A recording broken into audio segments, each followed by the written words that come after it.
মনে করুন আপনি বাড়িতে লক্ষ্মী নারায়ণের প্রতিষ্ঠা করবেন মন্দিরে, তার জন্যে পূজা পাঠ যাগযজ্ঞ করতে হবে, তাই তো বাবা? তাহলে কি আপনি আপনার বাড়ির পুরোহিত মশাইকে ডাকলেন, পুরোহিত মশাই আপনার বাড়িতে এলো, পুরোহিত মশাই এসে কি করলো, একটা লিস্ট করে দিল যে এই এই জিনিস লাগবে, 10টা ধুতি, 5টা গামছা, বেলকাঠ, কুলকাঠ আর বিভিন্ন দশকর্মার দ্রব্যাদি ইত্যাদি ইত্যাদি লিখে দিলেন।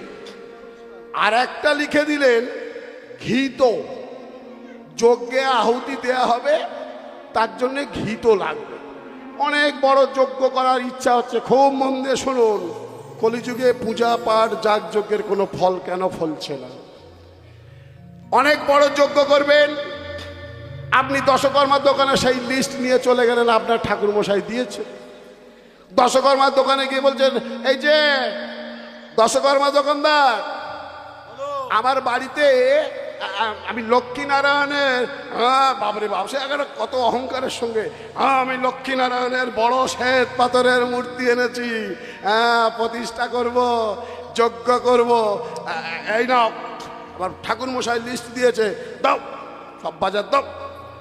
বলছে বাবা 20টা ধুতি লেখা আছে। বললো ওই ধুতি দাও, যজ্ঞ হবে তো, ও তো ঠাকুরমশাই নিয়ে চলে যাবে, তাহলে সেই রকম ধুতি দাও। তাহলে দশকর্মা দোকানে কিরকম ধুতি পাওয়া যায় সে আমরা অন্তত জানি, আমরা বিভিন্ন কাজকর্মে যাই। দশকর্মা দোকানের ধুতি ঠাকুরমশাই যদি পরতেও পারে, ভালো করে কাছা দিতে পারবে না। তাহলে যে ধুতি মানুষে পরতে পারবে না, দেবতা গ্রহণ করবে? প্রথম কথা হলো, প্রথম থেকে শুনতে থাকুন। বললো ওই ধুতি দাও, ও তো ঠাকুরমশাই নিয়ে চলে যাবে, ঘোড়ার ডিম, যত ছোট হয় তত ভালো, তত দাম কম। বাস ধুতি দিয়ে দিল। বললো আচ্ছা গামছা লিখেছে 15 পিস। বলে দাও না, 1-1.5 হাত যে গামছাগুলো আছে 30 টাকা 40 টাকা, এর বেশি উঠবে না, কিন্তু ওই গামছা দাও।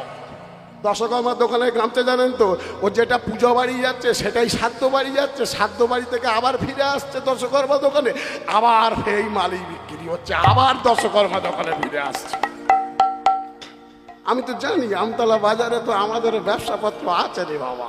হরে কৃষ্ণ, সব ঠাকুরমশাইদের সঙ্গে কন্ট্যাক্ট করা আছে, একদিক দিয়ে নিয়ে যাবি, ওদিক দিয়ে আবার ব্যাগ ভর্তি করে সাইকেলে করে নিয়ে চলে আসবি। হরে কৃষ্ণ। ওই বললাম থুতু ওপর দিকে ফিরলে নিজের গায়েতে এসে পড়ে। তা যাই হোক, তাহলে যে গামছায় এইটুকুনি মানুষ ভালো করে গিট দিতে পারবে না, পড়তে পারবে না, দেবতা গ্রহণ করবে? করবে না। এইবারে বলল দেখো, এই দেখেছো ঠাকুর মশাই কি লিখেছে দেখেছো, 30 কিলো ঘি লিখেছে, এই সব আগুনে পুজো ঢালতে হবে, যজ্ঞ হবে, বিরাট যজ্ঞ হবে। আচ্ছা ঘি আছে? আছে। বললো হ্যাঁ আছে। কত দাম? 500 টাকা কেজি। 500 টাকা কিলো, 30 কিলো নাকি ঘি কিনবে? তোমার মাথা ব্যথা খারাপ হয়ে গেছে, তোমার ব্যবসা করার দরকার নেই। 100 টাকা কিলো ঘি আছে? আছে। যেই বলেছে আছে, বলে তাহলে আরেকটু কম দামে আছে? বলে হ্যাঁ 70 টাকা ঘি একটা আছে। বসে গেছে, শক্ত ঢেলা মতো হয়ে গেছে, আগুনে গলিয়ে নেবে। বলে ওই ঘিটা দাও। তাহলে নিয়ে আসলো ওই বাজার করে।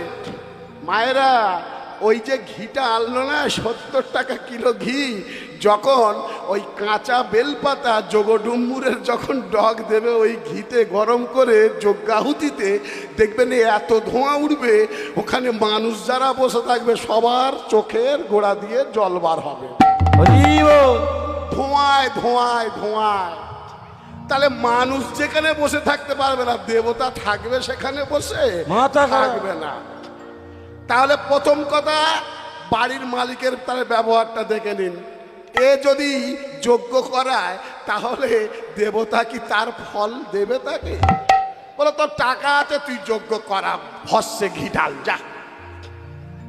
দ্বিতীয় কথা বলি, যিনি ব্রাহ্মণ, কলিযুগের ব্রাহ্মণ, তবে আমি কিন্তু প্রথমেই প্রণাম করে নিচ্ছি, এবং আমি নাকে কানে খত খেয়ে বলছি, আমি সব ব্রাহ্মণের উদ্দেশ্যে কিন্তু বলছি না।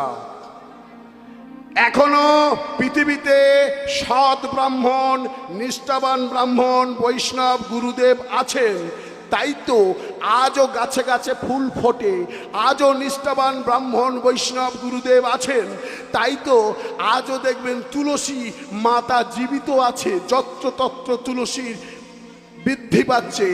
আজও দেখবেন নিষ্ঠাবান ব্রাহ্মণ বৈষ্ণব আছে। তাই তো সূর্যচন্দ্রের উদয় হয়, তাই তো নদীতে জোয়ার ভাটা হয়, তাই তো ওই দেখবেন আজও মানুষ একটু হলেও ভালো আছে। কিন্তু একটা কথা বলি, ওই যে বলছি কিন্তু সংখ্যায় বড় কমে গেছে, কমে গেছে, কমে গেছে। গুটিতে কটি নিষ্ঠাবান ব্রাহ্মণ বৈষ্ণব দেখা যায় না। আজ বেশিরভাগ কলিযুগের ব্রাহ্মণ এরা খালি চিন্তা করে যজমানকে ঠকিয়ে কায়দা করে কিভাবে শোষণ করে কতটা আদায় করে নেওয়া যায়। আমি কিন্তু প্রথমেই ক্ষমা চেয়ে নিয়েছি, সব ব্রাহ্মণ নয়। দ্বিতীয় কি, কলিযুগের কিছু ব্রাহ্মণ আছে দেখবেন, আমরা তো এ প্রান্ত থেকে ও প্রান্ত গাড়ি নিয়ে দৌড়াই, আমরা জানি। কিছু কিছু ব্রাহ্মণ আছে আবার এটাও পান করে, লুকিয়ে চুরিয়ে, কেউ কেউ আবার ওপেনও। তাহলে কলিযুগের কিছু কিছু ব্রাহ্মণ দেখবেন ধূমপানও করে। তাহলে বৈদিক শাস্ত্র মন্ত্র এই সমস্ত ব্রাহ্মণের মুখ থেকে উচ্চারিত হলে সেই মন্ত্রের ফল ফলবে কি বাবা? তবে ওই যে বললাম নিষ্ঠাবান ব্রাহ্মণ বৈষ্ণব গুরুদেব আছেন। তাই তো আজ সূর্যচন্দ্রের উদয় হয়। যেদিন নিষ্ঠাবান ব্রাহ্মণ বৈষ্ণব থাকবে না, সেদিন পৃথিবীতে দ্বাদশ সূর্যের উদয় হবে। একটা সূর্যের তাপ আমরা সহ্য করতে পারি না। প্রত্যেক বাড়িতে দেখবেন, প্রায় বাড়িতে ঘরে ঘরে এসি লাগাচ্ছি। 1 টন এসি হবে না, 1.5 টন এসি দরকার। তাহলে যদি একটা সূর্যের তাপে আমরা না সহ্য করতে পারি, দ্বাদশ সূর্যের উদয় হলে কি অবস্থা হবে আমাদের? তাই নিষ্ঠাবান ব্রাহ্মণ বৈষ্ণব যদি পেয়ে যান, আপনার কর্মগুণে ভাগ্যগুণে পদতলে পড়ে যান।